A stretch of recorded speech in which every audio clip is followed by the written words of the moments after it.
it means the word of the days or the word of the events.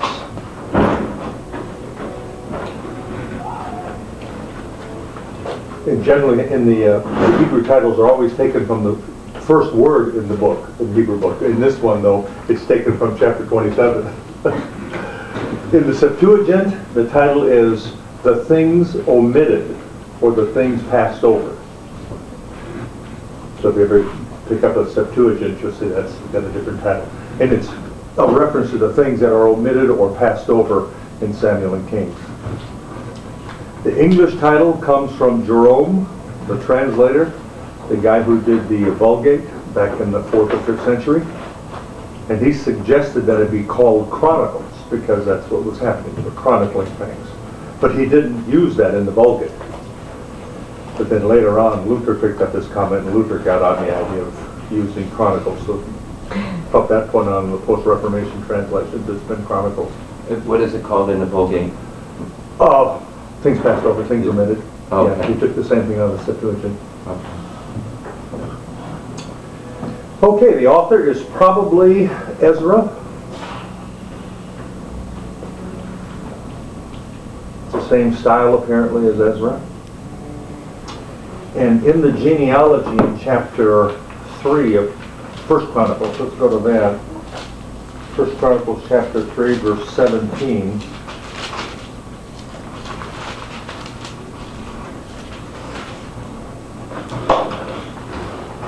And from verse 17 to the end of the chapter, it talks about the line after the exile. And it mentions Zerubbabel. And then it lists the sons of Zerubbabel, and there are 6 of them. So if you allow 20 years for a generation, then those 6 sons would be 120 years, or 6 sons in line, 120 years. It'll bring it down around 450 BC, which was about the time of Ezra. Remember, they went into captivity at 586. So then you take 120 years, subtract that from that, it'll bring you down about the 460s. Which I don't understand how you're adding for each son. 20 years for each son in successation. They're not the same son. Okay, it's a Each son of a generation. son The of son of a a son of a son of a Thank son. you for I'm asking. sorry. I thought I was Yeah. a little dumb. Yeah, son of a son of a son of a son. Oh, I see. All the way to the end. All the way to the end. Yeah, it would be Zerubbabel, and then it would be Hanina. Is that it? Yeah. Hanina, and then Shekinah, and whatever else. Shechaniah, and all of those. Okay. Now, we'll get to that later.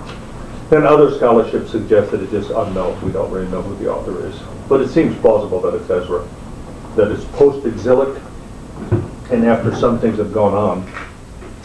It might be, in all likelihood, the very last writing during the Old Testament history period. Because it's probably after Haggai, Zechariah, and Malachi have ministered, and nothing's happened. There hasn't been this return of Messiah or whatever, and so they're probably losing hope. And so now the chronicler starts putting together this information because he's going to be trying to answer certain questions. The last dated event in the chronicle is in chapter 36, verses 22 and 23, where it talks about Cyrus coming into power and giving the decree for the exiles to go back home.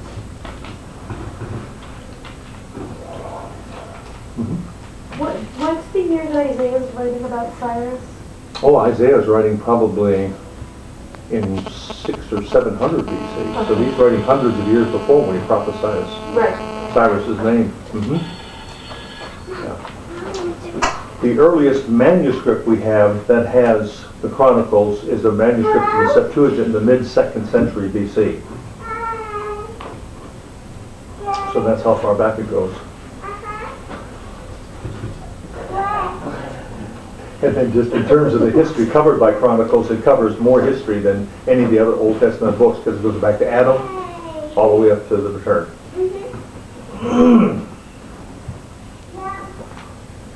Okay, and it could be that whoever the chronicler was, the first thing he does is he writes 1 Chronicles 10 through 2 Chronicles 34 in terms of just the history, and then probably later on appends the genealogy to trace it all the way back, show them their line.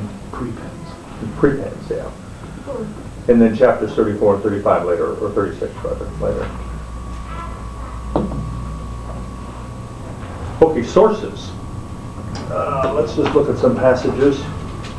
1 Chronicles chapter 4, verse 33.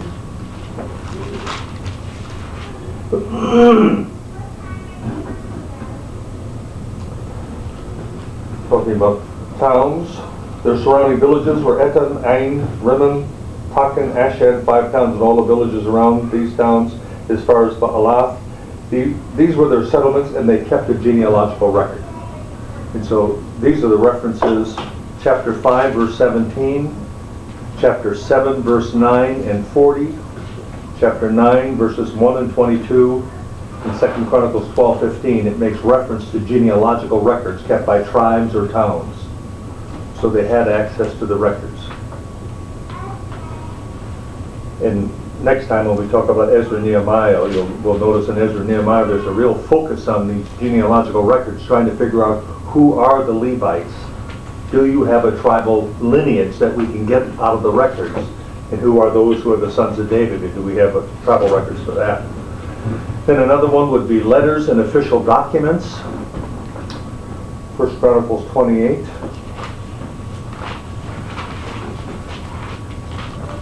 Verse 11 and 12.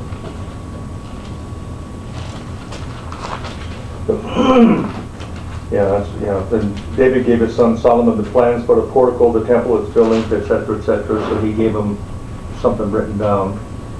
Another one would be 2 Chronicles 32, verse 17.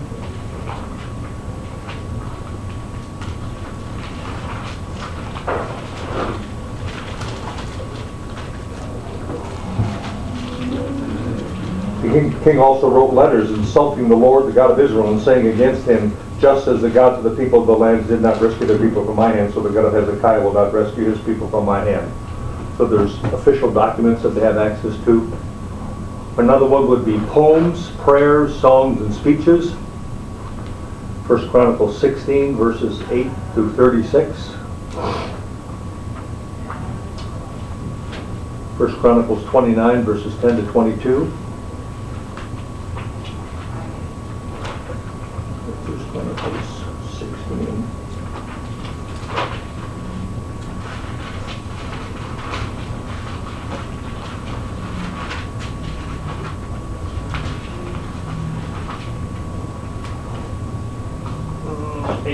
The Psalm. The Psalms that David had written, there are a few of them going through Chronicles. Another one would be 2 Chronicles 29, verse 30, and chapter 35, verse 25. Then they had access to other histories that had been penned.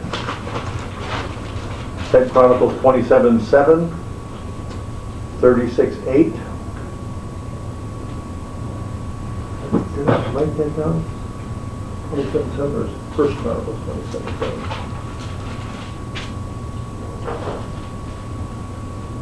No, second, yeah. And then they had prophetic writings. 1 Chronicles 29, 29. 2 Chronicles 9, 29. And then you get the rest of these when I send you the PowerPoint.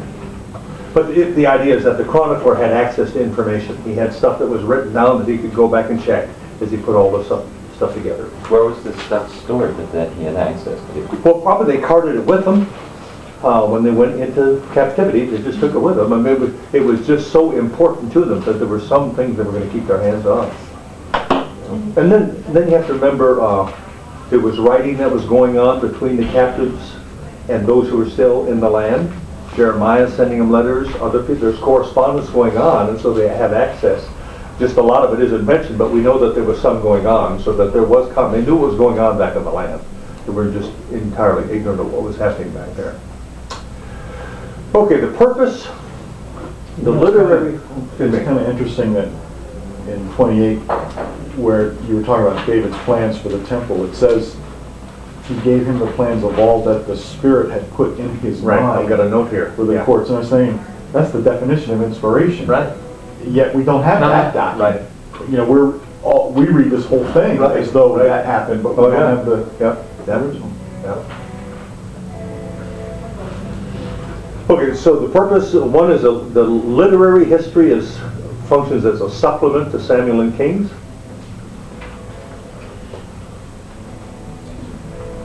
Do we have pens in here?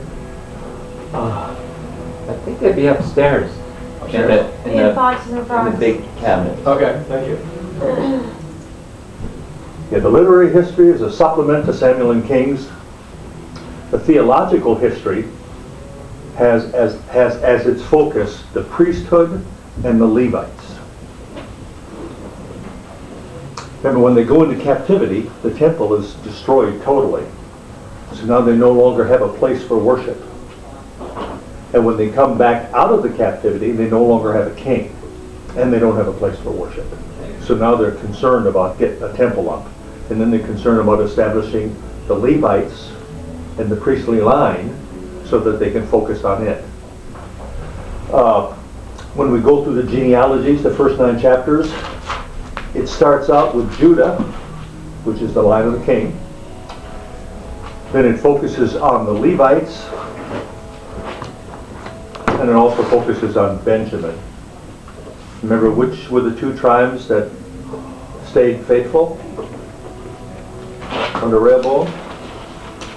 Oh, Maybe. yeah, Benjamin and Judah. Judah and Benjamin. Yeah. So it's going to focus on Judah and Benjamin, and the genealogies on the kings and the priests. And the interesting thing about that, in part, is that when the Essene community comes into existence, remember the Essene community is the community that would be like the Puritans during the English Reformation. The Puritans wanted to purify the church, and they wanted to get rid of all the Catholic accoutrements that they had. And they were really rigid. In fact, there was a group of them called the Separatists. And they were the ones that came over here to the Plymouth colony. And they decided they were going to wash their hands of trying to purify the church. They separated from the Puritans. They went to Holland and back to England and came over here. And the Essenes are just like them. Or they're just like the Essenes. The Essenes pull out of the Jewish community and go into the desert. And they're convinced it's soon, Messiah's arrival is very soon. So they want to prepare themselves for the arrival of Messiah. And they're persuaded that there will be 2 Messiahs. There'll be a Messiah king and Messiah priest. And they probably pick up this idea during this period of time, where there's a focus on the Levites and the temple and the worship and the kingly line. So that was one of the focuses that the Essenes had. In part of the theological history, the purpose is to demonstrate to these people who now no longer have a king, they're no longer a nation, that they still are the elect of God, and God has providentially guided them through all this period of time. And so the chronicler is just going back to folk. He goes all the way back to Adam, and then lays out their history from Adam up to David in the kingdom and what had gone on, and that God had preserved them during that time. God had fulfilled His promise to David and gave David a huge kingdom and rest, and then did the same thing with Solomon during the initial reign of Solomon. So he's just trying to focus the people on the fact that God's hand is still on us. We don't know when it's all going to come to pass, but God is still involved with us as a people. And so we have a particular focus. But now there are subject people. He wants them to understand that the judgment that came upon them was because of covenantal infidelity. They weren't faithful to the covenant. And you pick that up a number of times when you go through the text. And correspondingly, their success as a people will be because of covenantal fidelity. And covenantal fidelity is going to come about by submission to the priests, by submission to the Levites, and by submission to Torah. God has given them his word. Now, remember during the same time, we talked about this last time, that the Samaritan religion is now beginning to carry real weight, and the Persian religion is carrying real weight. So now they've got these competing religions there, and the Levites and all of them are concerned to focus these people on God and his word and this order that he gave them, and then when we'll get this temple up. Okay. And so he wants them to understand that they're still a holy people. And by holy, the focus is that they're still special, they're still separate.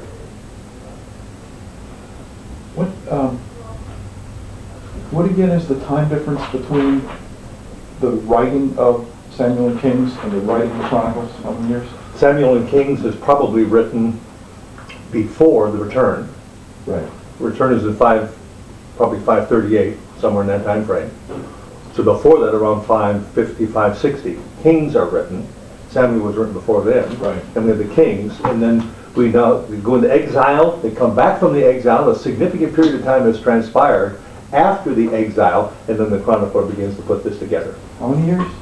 I mean, They came back in probably, I think the first group came back around, oh dear,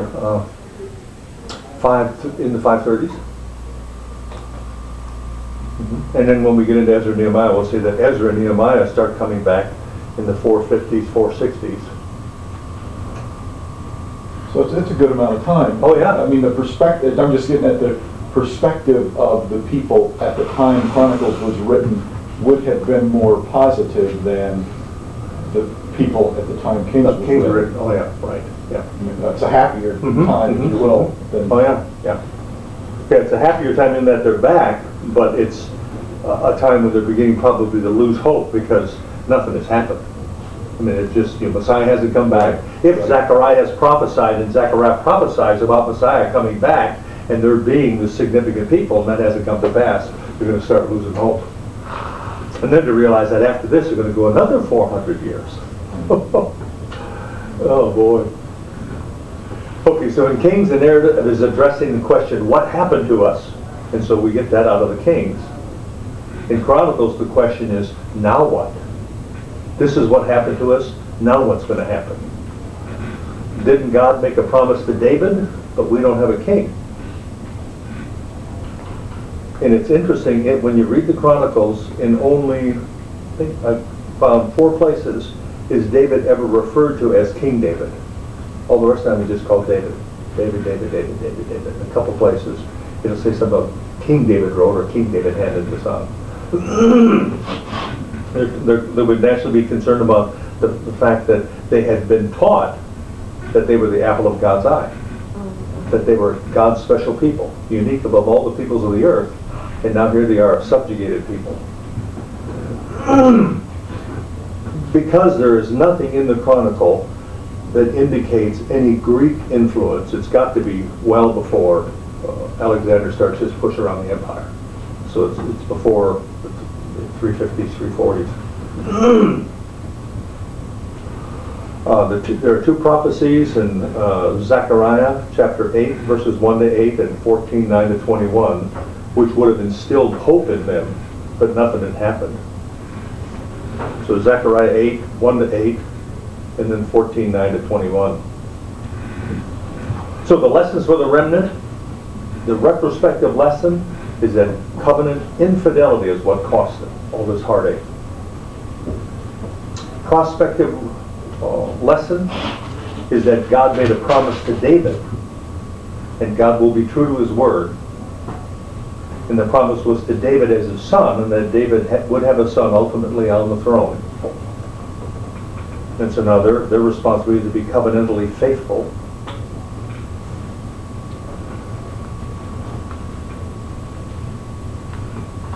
And then introspectively, just the reality, if the leadership, the priests or whatever, could help them understand that God was still involved in their lives, the idea of Emmanuel, God is with us. It makes you wonder, because there's nothing in the text, but what was the reaction of the exilic community when Cyrus becomes the emperor, the king? And would they have remembered Isaiah's prophecy about Cyrus? That God was going to raise up one named Cyrus, and he named him, and who would be the one that would deliver them. Okay? And then another one would be... What was the time frame from the prophecy of his name to when he actually... Probably 3 or 400 years. Yeah, yeah.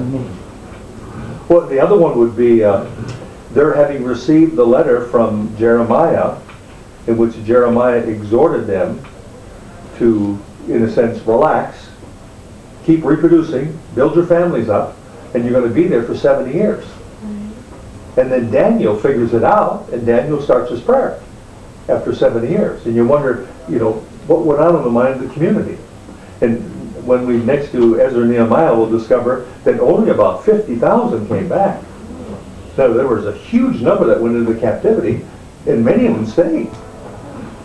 They got so comfortable there, they just stayed, and only about 50,000 came back. So Jeremiah is Jeremiah 25, 11, and 12, and then Jeremiah 29, 10.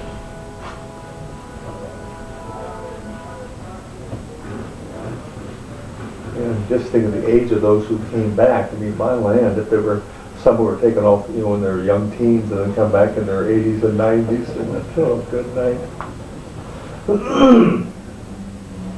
Okay, the location of it in the canon, in the Septuagint and in our translations, Chronicles comes before Ezra. In the Hebrew canon, Chronicles is the last book. Second Chronicles is the last book. It comes after Ezra and Nehemiah, and then First and Second Chronicles.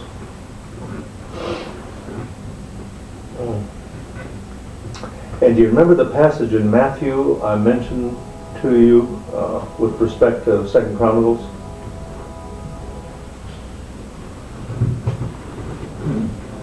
Remember when Jesus is talking to the guys on the Emmaus Road, and it says, beginning at Moses and all the prophets, he explained them, and all the scriptures are saying concerning himself. And then Jesus, just before he gives the Olivet Discourse, when he's chastising the religious leadership, he says, and you suckers have killed these prophets, starting with this guy to this guy. And he says, when you killed Abel, to Zechariah, son of Berechiah, behind the altar. And this guy, Zechariah, son of Berechiah, is mentioned in Second Chronicles. He's the last prophet in the Chronicle that's mentioned. And he was the last prophet that in their historical record that had been killed. So Jesus, we're going to judge the city because you killed these prophets starting from this guy to this guy. And remember, Jesus had a couple of parables that he taught, where he, in the parable he says, and the owner of the vineyard sent his servants, and then he sent his servants, and then he sent his servants, and then he sent his son, and he killed the son. And when you go through reading the Old Testament record, as it pertains to the prophets, it always says, my servants, the prophets. My servants, the prophets. So when Jesus uses that little phrase, and the owner of the vineyard sent his servants, in the minds of the leadership, they immediately will pick the prophet. Yeah. And it's, it's really apparent when you read through the Gospels and you're paying attention, and we'll point this up when we get there later, that the religious leadership began to realize that Jesus was talking about them, that he was pointing out them as being the problem. And that's why then they began to plot early on to kill him, get rid of him. Yeah. Didn't like the pressure. Now, where were you referring to in Matthew? Because I was looking at Matthew 23:35? 23:35. Yeah. I think that was So I was looking at the Old Covenant, which was 17, and he's referring the Old Covenant. Mm-hmm. And it's 23:35, and it's Second Chronicles. I think it's around 22. Let's see if I jotted that reference on my margin. Yeah, 22:35? Yeah. 23:35. 23:35. Yeah. Good. Thank you. Yes. Yeah.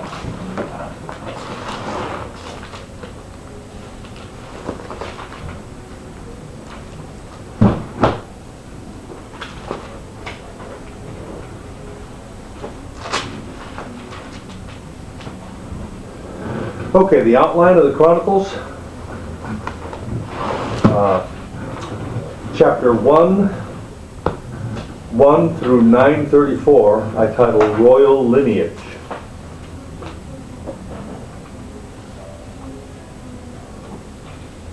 Chapter, 1 Chronicles 1, chapter 9:35 through 10:15, I titled Royal False Start. And that's the reference there is to Saul. And then 1 Chronicles 11:1 through 2 Chronicles 9:31, I titled that The Royal Reign, R-E-I-G-N. And then 2 Chronicles chapter 10, verse 1 through chapter 36, verse 21. 10:1 through 36:21. I titled that Royal Ruin. And then chapter 36, verses 22 and 23, I titled that Royal Return.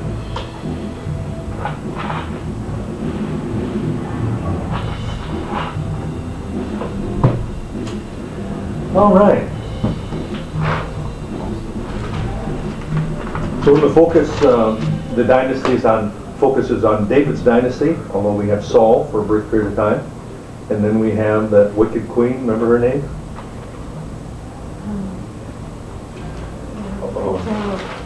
All I can think of is Jezebel. That's Not her. No, it's Rehoboam. No, that's an Queen. She bumped off all the kids except one? except that Josiah. Athaliah. And she neglected. The nurse grabbed up Joash, the kid, and ran him off and hid him in the temple for 7 years, I think it was. Yeah. Okay, very little attention is given to the northern kings during this period of time. The focus is on the southern kingdom and God's special relationship with them.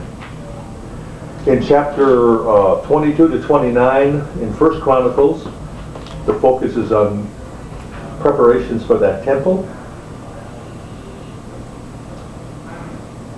And then 2 Chronicles chapters 1 to 7, the focus is on building that temple. So David, because he cannot build it himself but has this passion for it, then he ends up amassing all the materials so as to get ready to have it built. And then the first 7 chapters of 2 Chronicles, Solomon is going to build that thing. Then David also then begins to make preparations for the Levites, in part because if they get a temple built, then they're no longer going to have to cart that stuff around.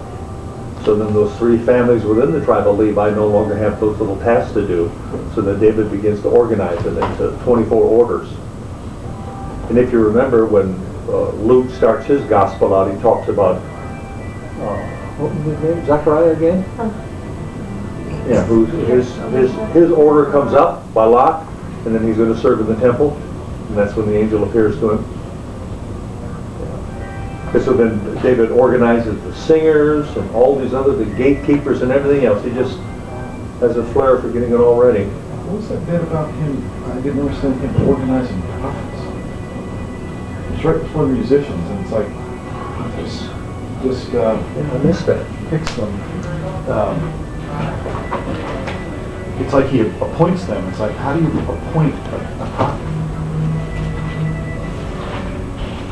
20 gatekeepers, singers. Maybe David knew their election. Okay, there you go. Yeah, I mean, I assume you would have to. Other officials. Or maybe I'm thinking Solomon. It was probably right before the musicians. I've got singers. 24. Yes. Levites. I don't remember that, but I miss a lot.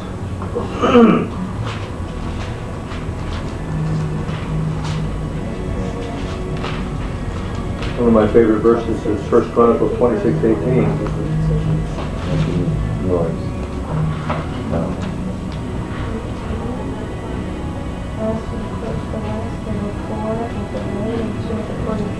Oh yeah, it's in King James, it sounds better. King James says a parbar westward, 4 claws wind to a parbar. Oh dear.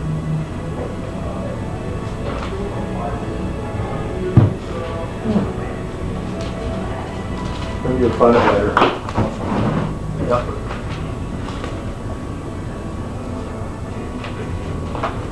Okay, key verses in 1 Chronicles chapter 2, verse 3, the prominence given to Judah. And we'll cross-reference that with Genesis chapter 49.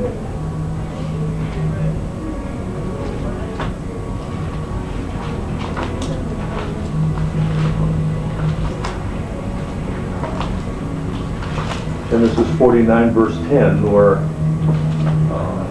Jacob is blessing the sons before he dies. And in verse 10 he says, the scepter will not depart from Judah, nor the ruler's staff from between his feet, until he comes to whom it belongs, and the obedience of the nations is his. So it's a reference to the fact that the king is going to come out of Judah. Okay, 1 Chronicles 16, verses 25 and 26 is a cross-reference to Psalm 96, 4 and 5. It's the psalm just repeated there.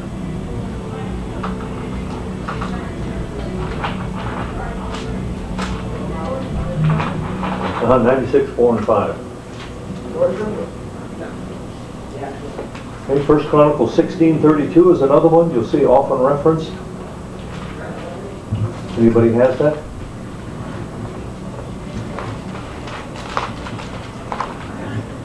Let the sea roar and all its fullness. 16:32.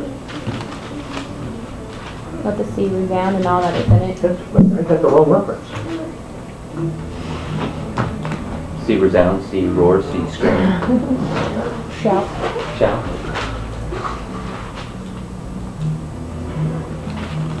I got the wrong reference. Oh, let's see. Oh, review. 12:32. Well, we're getting there. 12:32. Yeah, 12:32. Gotta correct that.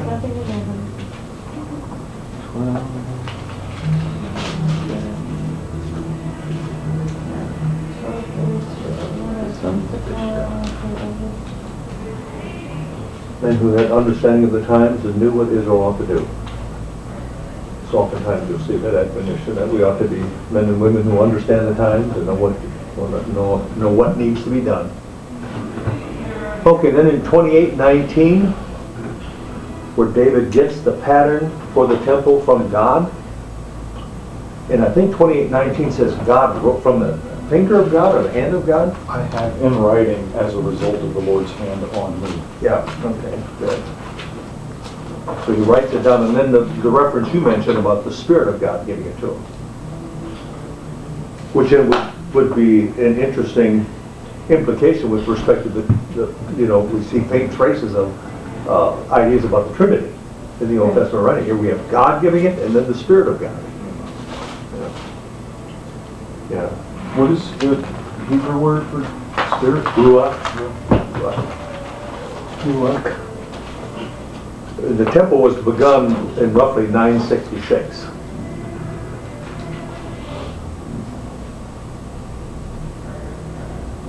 And then somebody read 1 Chronicles 29 verses 11 to 13. And I would encourage you to memorize that little section. 11 to what? 11 to 13. Yours, Lord, is the greatness and the power and the glory and the majesty and the splendor, for everything in heaven and earth is yours. Yours, Lord, is the kingdom. Yours, you are exalted as head over all. Wealth and honor come from you. You are the ruler of all things, and in your hands are strength and power to exalt and give strength to all. Now, our God, we give you thanks and praise your glorious name. Yeah. It's a good prayer. Focuses on the sovereignty of God, His providence. Okay, key verses in 2 Chronicles. Chapter 1, verse 10. And chapter 7, verse 12. Again, it's just a record of Solomon's theophanies. And let's look at 2 Chronicles 7, verse 12.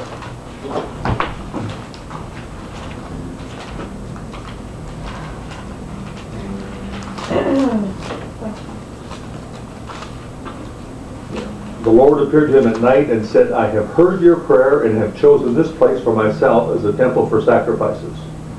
When I shut up the heavens so that there is no rain, or command locusts to devour the land, or send a plague among my people, if my people who are called by my name will humble themselves and pray and seek my face and turn from their wicked ways, then I will hear from heaven and forgive their sin and will heal their land. Now my ears will be open and my eyes will be open and my ears attend to the prayers I've offered in this place. I have chosen and consecrated this temple so that my name may be there forever. My eyes and my ear and my heart will always be there. Again, here's another use of the word forever. It doesn't mean forever, Yeah. eternal. It means for whatever I have to have a plan for it. It's the same word. It's olam. Olam is the word for forever, eternal, long period of time, whatever. As for you, if you walk before me as David your father did, and do all I command and observe my decrees and laws, I will establish your royal throne as I have covenanted with David your father when I said you shall never fail to have a man to rule over Israel. But if you turn away and forsake the decrees, whatever. The question I had was, I wonder if by this time Solomon hasn't started to stray. And so in the second theophany, God says, if you do this, this is what I'm going to do. And if you do this, this is what I'm going to do. Because Solomon, within 20 years, is starting to go off track. I have a question. How come we can take the liberty to read forever here, meaning not forever, and forever other places to mean forever and always only? Context. Yeah. Yeah. See, if here he says forever, Right. and we know that in 586 he destroys the temple, then that temple, that particular building, wasn't forever, was up to that point in time. It's not a little convenient. It's reality. Okay. Or another one would be when Jonah's in the belly of the whale. Yeah. And Jonah prays, and I'm here forever. Oh, I see. Okay. And he was there forever in terms of however long God wanted him there. And then the whale spews him out, or whatever the fish was. Okay. Well, and again, it goes right back to we start from the end and look back toward the other way. Yeah. We start from the completed revelation and look back this way. And so the same thing would be here. At this point, he's praying, and he says, forever. And then in 586, he destroys the place by the will of God. He destroys it. And so that forever was only for that period of time. Okay, chapter 2 Chronicles 6:36.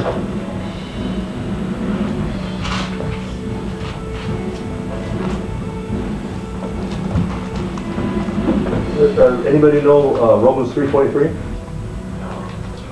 For all sin, no, is that the one? Yeah, right. For all sin fall short of the glory of God. So 6:36, 2 Chronicles 6:36 would be a cross-reference, good cross-reference for that. For there is no one who does not sin.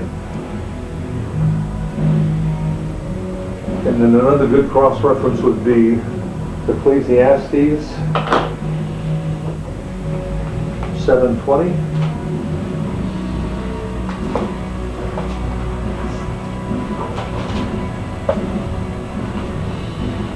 There is not a righteous man on earth who does what is right and never sins. So we've got a couple of references in the Old Testament in terms of all man is under sin. And then 1 Kings 8:46.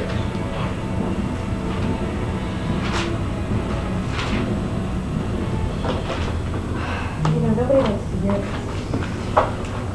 For there is no one who does not sin. When they sin against you, for there is no one who does not sin. So there are at least 4 verses we've got that point out that all have sinned and fall short of the glory of God.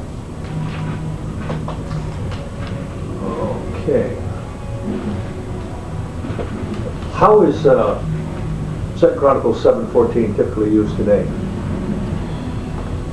Can you say it again? 2 Chronicles 7:14, how is it typically used today? If my people who are called by my name. Oh, it's used for us. Oh, for election. Yeah.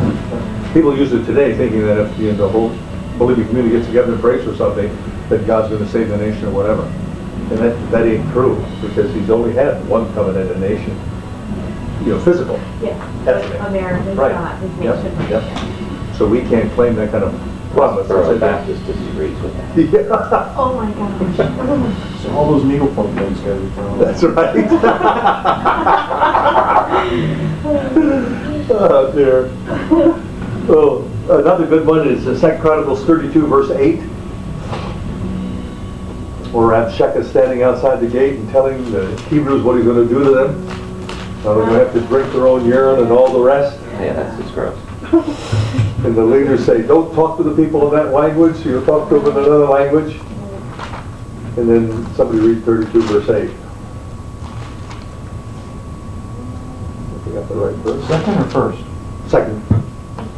With him is only the arm of flesh, but with us is the Lord our God to help us and to fight our battles.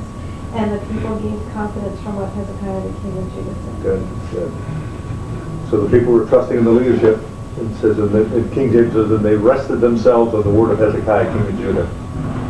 Yeah. Okay, then 36, 22, and 23 are almost a verbatim for Ezra chapter 1, verses 1 to 3. 2 Chronicles 36, 22, and 23 are almost verbatim for Ezra 1, verses 2 and 3. Other side of the page? Yep, here you go. And then another little interesting thing. You got that one down. Go to 2 Chronicles 1:1.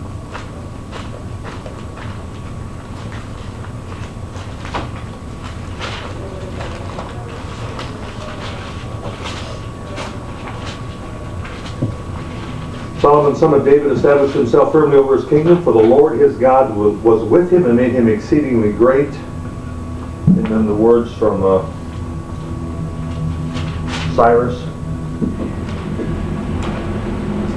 Verse 36:23, this is what Cyrus, king of Persia, says, the Lord, the God of heaven, has given me all the kingdoms of the earth, and he has appointed me to build a temple for him at Jerusalem and Judah. Any one of his people among you, may the Lord his God be with him, and let him go up. The same little phrase, God be with him. Yeah, Emmanuel. But you think, whether it's Cyrus or it was Nebuchadnezzar when he lost his mind and then came to his senses, whatever, and the thought that hit you that here's this God, the one who's created the universe and all, and he's commanded me to do this. Like, man, what else is going on in the mind of that guy? Oh. 1 Chronicles 25. 25? Yeah, which one? 25. First Chronicles 25. Yeah, it's about the prophets. For the ministry of prophesying, Oh, accompanied by harps, lyres, and cymbals. yeah. Yeah, I wonder there if it might be just teaching, but I'll check that out. I didn't make a note of that, so piqued my curiosity. It says down here that the priest also appears to function as a prophet. Uh-huh. He's not James doing Long says anything. he prophesied under the authority of the king. Yeah. Or under- In Chronicles, not only do priests prophesy, but kings function as priests. I just never thought of the king appointing prophets. Right, yep. No, I'll check that out, get an answer on that. Okay, ooh.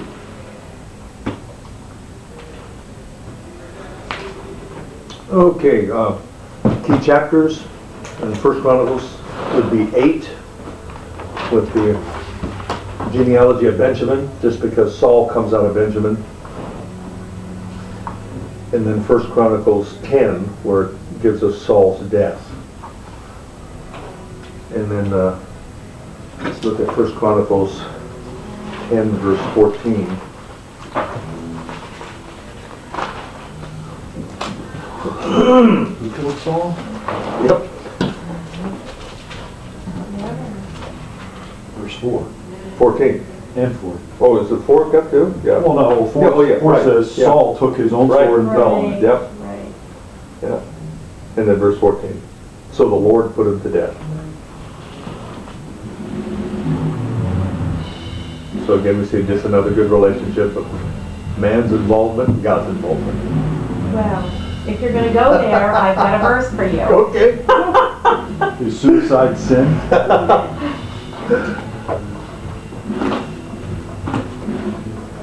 It's stony. Yeah. Lamentations, Right. like 33. Which Lamentations? There are Oh, five. chapter, I'm sorry, chapter 3, chapter 3. 333? 33. We're talking about God does not willingly bring affliction or grief to the children of men. Oh, I see. Oh, yeah, right. Don't look down below. I know. I got that Don't look memorized. down below, Mary. Just focus on that one verse. I'll go to 37:38. Who is he that said, "Cometh to pass when the Lord commandeth it not"? I know. I know. But I was so excited when I read it. Oh, yeah. I know. And then I read farther and I was like, Oh, it's funny. No, it's not at 10:30 at night. you were disappointed at it. Did you wake him up, tell him? Yeah, we're talking about it. We might know again. He was trying to watch Wait a the minute. show. Oh, boy. Okay, where were we? Oh, we did that. Suicide sin. No, actually, yeah. Self-murder. That causes him to sin. Yeah, right. You just want to torment me every time. Like, how can I come into the really tonight? What have I done to you?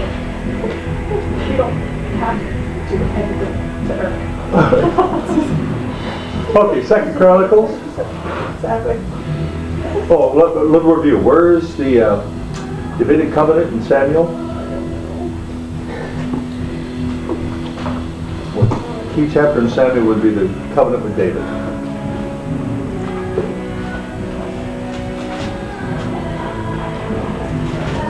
Another review. Where is the Hall of Fame, Hall of Faith in the New Testament? That can't be done. No, you did this with that one last I time. know. Yeah. Been out of shape. You don't know this? Yes.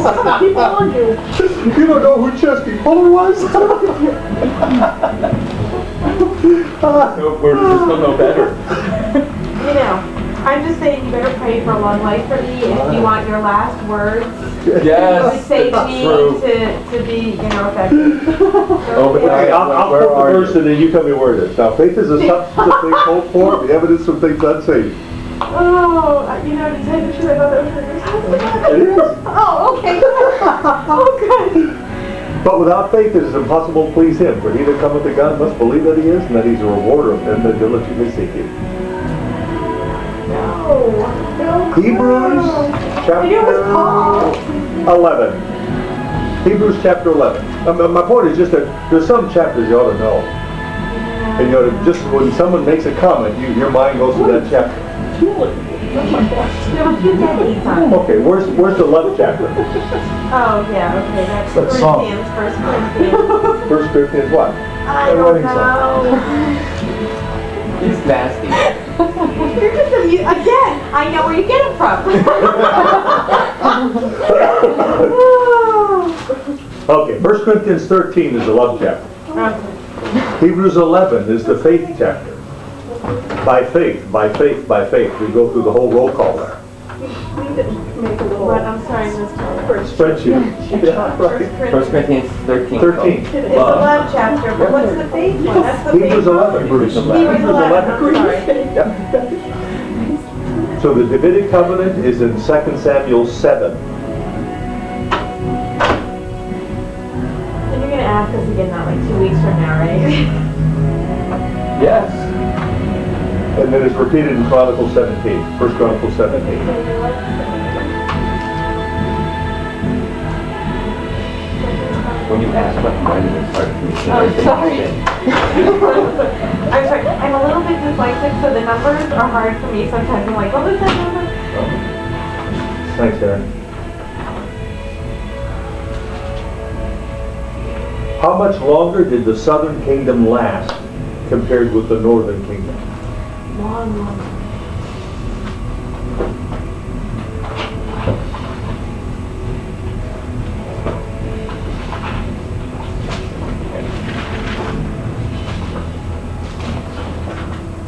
And why? They had a couple of more faithful kings. Good. Very good. there were some good kings in the south compared to those in the north. Remember, there was no good king in the No north. good kings in the north, yeah. But there were some good ones in the south, and as a result of those good ones and the reformations they brought about, there was a period of time extended for the southern kingdom. So the southern kingdom was 140 years roughly, 40 longer. Yeah. From like 721 to 580 something. Mm-hmm. 80, 722 to 586.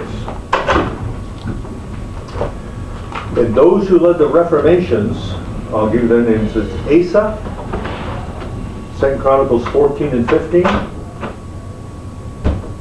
And he leads a significant reform, and then he turns bad. And he gets upset with God. And so God zaps him in the feet. He's diseased in the feet. And then in chapters 17 to 20 is Jehoshaphat. And he does extremely well. And then he follows up. Hey, you're doing that study for us, right? Yeah. One of the passages on Jehoshaphat, he gets involved with Ahab. And the prophet says to Jehoshaphat, "Shouldst thou help the ungodly and love them that hate the Lord?" And a lot of times that's what you end up seeing. The saints get involved with those who hate God. And they're involved with them. Got no business being involved with them.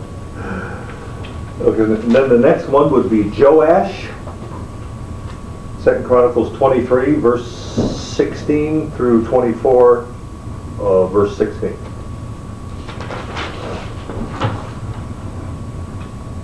And Joash starts out extremely well. And he does well so long as he's under the tutelage of Jehoiada the priest. And then as soon as Jehoiada dies, then Joash turns the works.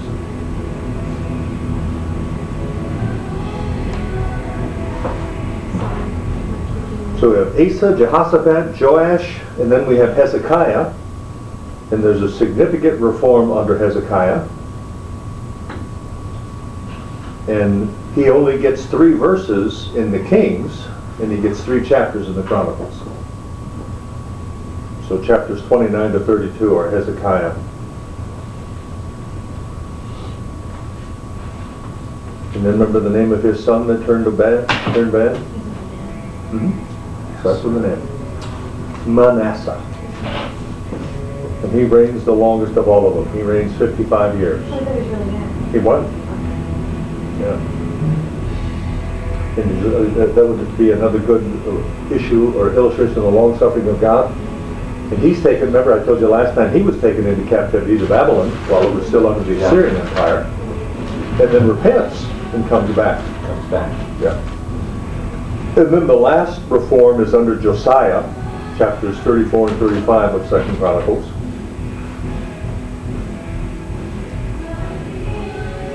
And what's interesting with all of them, it's you think the Levites weren't doing their job, because remember one of the responsibilities of the Levites was to teach the people, but the people are getting progressively more ignorant with every generation that passes. The kings are getting ignorant in terms of the law, such that when they find the book of the law, Josiah doesn't even know what it is. And Josiah has to send somebody for Huldah the prophetess to tell him what this thing is. And yet if you remember, when Moses preaches his sermons on the east side of Jordan before they cross over, what was one of the things he said that every king had an obligation to do? Write out the book of the law. But here, by the time of Josiah, they are so far from it. So he has to send to Huldah the prophetess to figure out what in the blue blazes is this thing. Which southern king is in when the north is gone? When the north leaves, You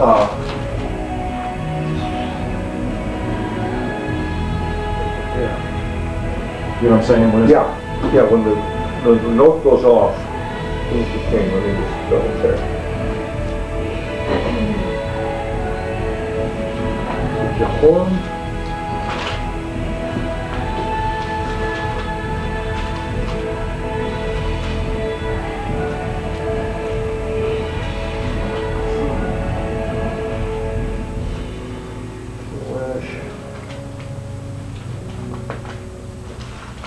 I mean, you said Manasseh was carried off, is that the same? Well, that Manasseh's carried off, well, the northern kingdom was already gone. Okay. Who's the last king of the North? It's not Ahab, is it? No, Hoshea. But who is opposite Hoshea?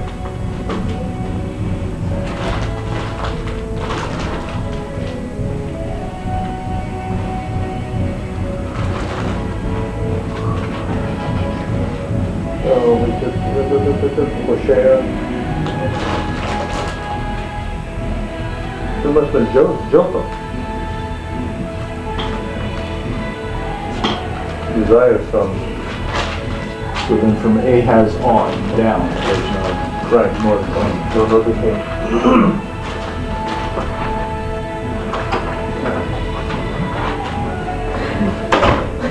What are you looking at?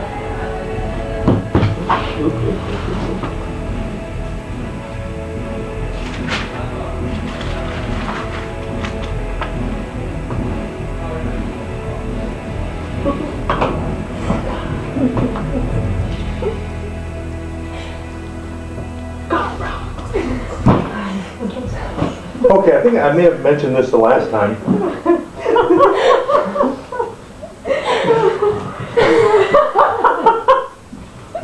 How's this to you? They're rocking out over there. Yeah, rocks. Go, God. Okay, Chronicles is to John's Gospel as Samuel and Kings are to the Synoptics. Is to John's Gospel as Samuel and Kings are to the Synoptics. John will mention some of the same things that the Synoptics mentioned, but John gives more interpretive information with respect to them.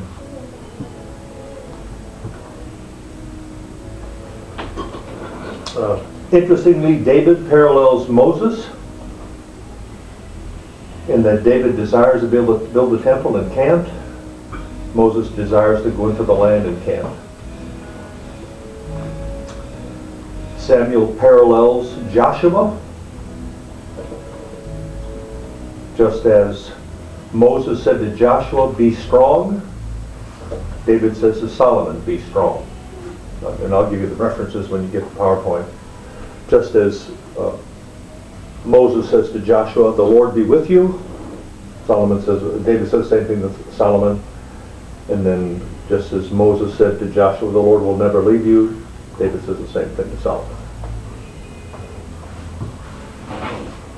Okay, comparison of the covenant, the Davidic covenant. In 2 Samuel 7:16, God says to David, and thine house and thy kingdom shall be established forever before thee.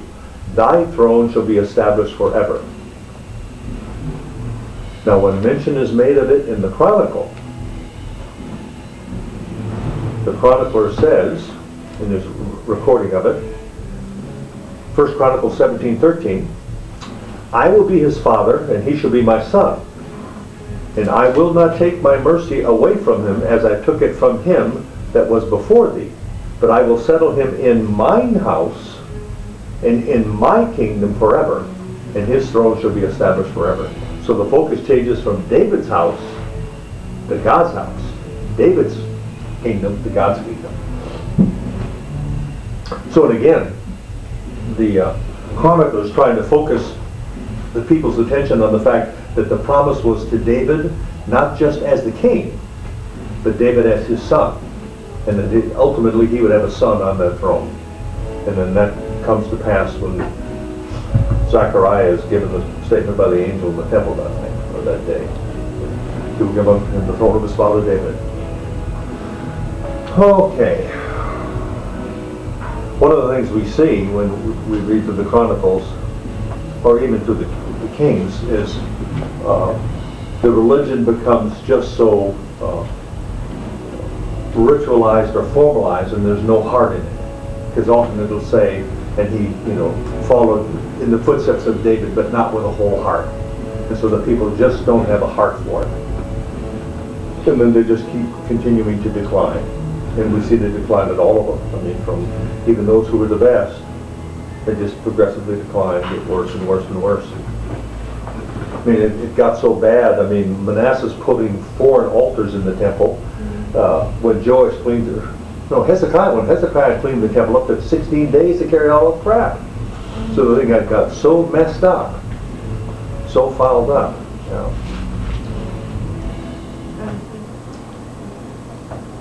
That doo-doo again. That's right. Okay. Couple more things. Yeah. Kings focuses on the throne. Chronicles focuses on the temple and on the priesthood.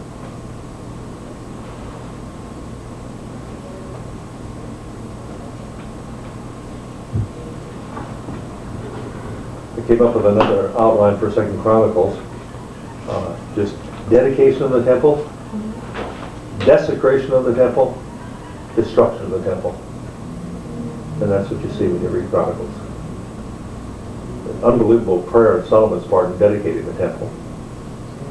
And then God comes down and fills it with His glory such that they can't do anything. And then they just begin to go astray. They desecrate it.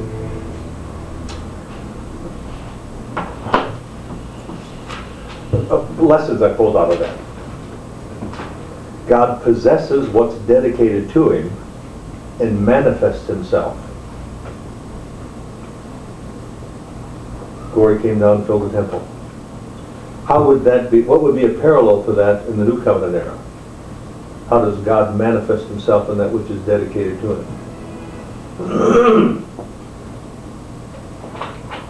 Well, Pentecost, right? Well, that'd be one. Yeah. But how about individually, personally? Oh, you mean Oh, in the with- person when of you- Jesus? Oh, go ahead, sorry. When you get to the Holy Spirit. Okay. But how is that gift of the Holy Spirit manifested? What's the first act of dedication on the part of the believer? Conscious act of dedication. But what's the first, after the work of faith? Oh, you get that. Baptized, yeah. So in a sense, that's what baptism is, public dedication. That I'm identified with Christ, it's public identification. Now, how does God manifest Himself in that temple? How does one know that the Spirit of God is there? In us? Yeah. By our fruit. I mean, you There can't you know go. that. That's it. See? He manifests Himself in that which He possesses.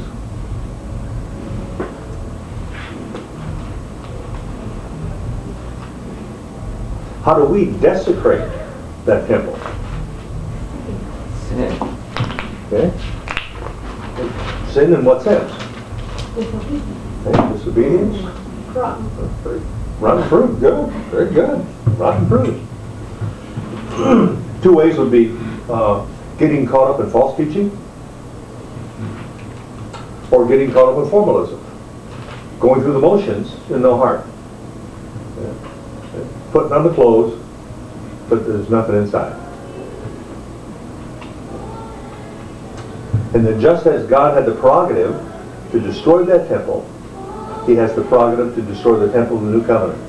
And where do we establish that in the New Covenant writings? Going to hell. Well, even before that. Because the believer ain't going to go to hell. No. But God can destroy the temple, and where do we see that established in the New Covenant writings? Oh, the couple, right, that lied about their... Yeah, Ananias and Sapphira. Nice, right. We assume that. Where's another place? We ought to be reminded of it every Sunday, and we're not. In this church? Huh? Communion? Oh, all right, say the whole thing. Where in the New Covenant literature does God let us know that He has the prerogative of destroying the temple? Oh, because Jesus said, this temple will be destroyed. Well, but no, I'm us being the temple. Oh, God. Go to 1 Corinthians 11. I've already read that. 1 Corinthians chapter 11. Well, see, and the point is that you probably haven't heard it enough. Are you talking about if we come to communion without the right attitude, that we can be punished for that? Just listen. Okay. I'm still getting it. For I received from the Lord that what I also passed on to you. The Lord Jesus, on the night He was betrayed, took bread, and when He had given thanks, He broke it and said, "This is my body, which is for you. Do this in remembrance of me. In the same way, after the supper, he took the cup, saying, This cup is the new covenant in my blood. Do this whenever you drink it in remembrance of me. For whenever you eat this bread and drink this cup, you proclaim the Lord's death until he comes. Therefore, whoever eats the bread or drinks the cup of the Lord in an unworthy manner will be guilty of sinning against the body and blood of the Lord. A man ought to examine himself before he eats the bread and drinks the cup. For anyone who eats and drinks without recognizing the body of the Lord eats and drinks judgment on himself. That is why many among you are weak and sick, and a number of you have fallen asleep. Oh my gosh, don't you think we should like mention that to somebody? Brian did say that a couple months ago. Oh, did he? Yeah. He must have been teaching that Sunday. It should be like my church, they only serve communion once a year. Well, I mean, we're supposed to do, I mean, I get that we do, but I just, you know, I think that He was maybe we talking gotta be about- more formal about that.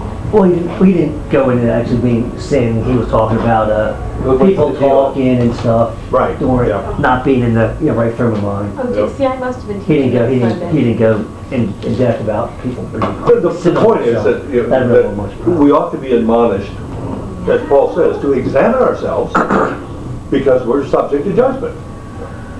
Yeah, but we've just got so far from that. I was just thinking about the difference in punishment for David's sin of adultery versus his sin of numbering Yeah, the troops. yeah. And you think, you know, adultery was violating one of the 10 Commandments, but, I mean, I guess it was a little bit closer, or more formal, the issue of numbering. Yeah. Well, but remember, when he committed adultery, he got punished. Right. When he numbered the people, they got punished. Right, well, he had the option. Yeah, oh yeah, Right. oh yeah. And was that, one was an act of one person, a man, one was an act of a king? Is that why the people were punished? Probably. Well, I mean, even him being punished, it was just one death. Oh, yeah. Versus 70,000 Oh yeah, deaths. oh you yeah. know? I mean, yeah. Of course, remember, again, when he got punished, it wasn't just the death of his son, it was the, what, the 3 sons. Right. Right. And then lost the With his kingdom, women yeah. and- right, all that. All right. We'll close with that. Any questions? You're right. That's a joke, right? Well, I hope now at least it's helping you to just begin to set things in context when you come to the text. And you just, where do they fit? How do they fit? That sort of thing. Yeah. Organized.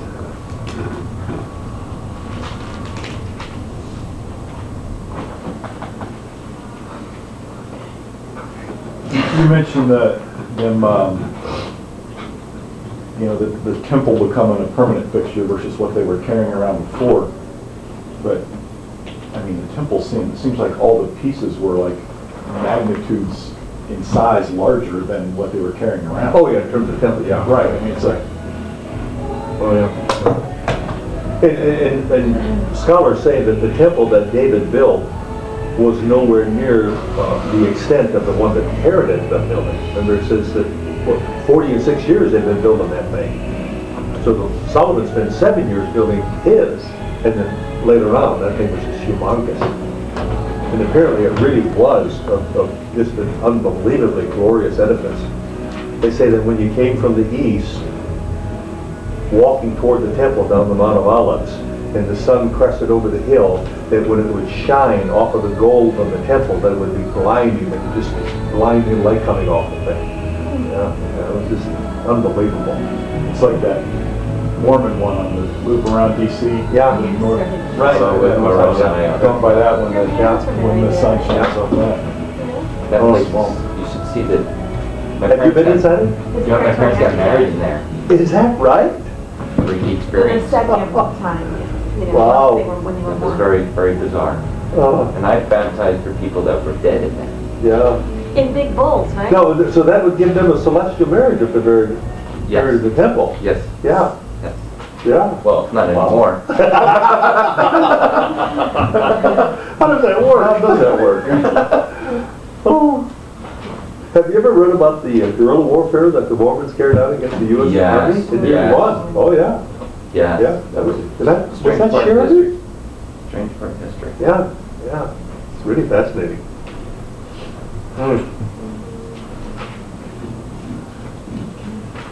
Okay, do you remember which king? It was funny. went into the temple to make an offering and God gave him leprosy?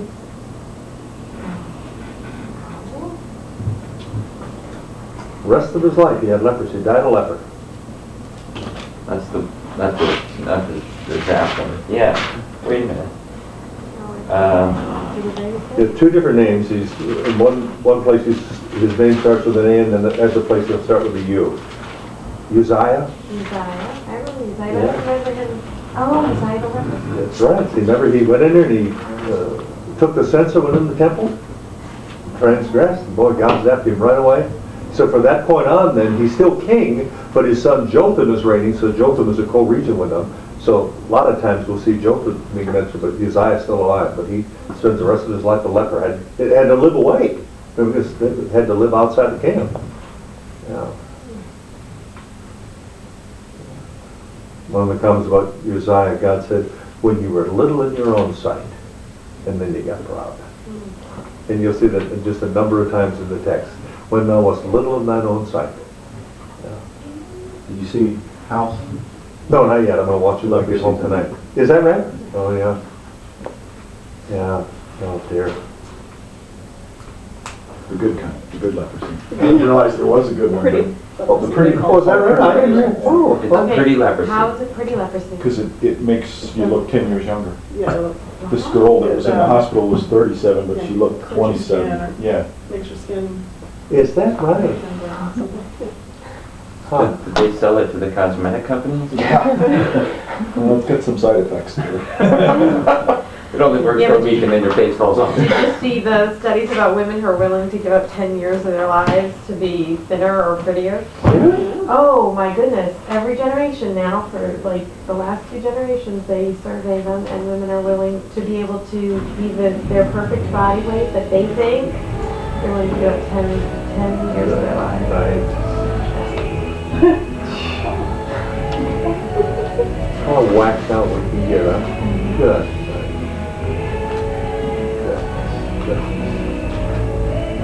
Well, Ryan, why don't you pray for us, please? Sure, you know. Father God, we're just so thankful we could come here tonight as a community of individuals that are looking to reestablish, reconnect, and build and strengthen our relationship with you, and to spend time in your word and follow the instructions you left behind for us. We thank you for that. Thank you for the community of friends here. And help us to encourage in our knowing and encourage us in our being and propel us in our doing, that we can be manifestations of that fruit. Please take us all home safely. But also please be with our world right now. We're in really tough times, country and global financial, those that are fighting for our freedoms that we are so blessed to enjoy. We offer this to you in your Son's name. Amen. Thank you.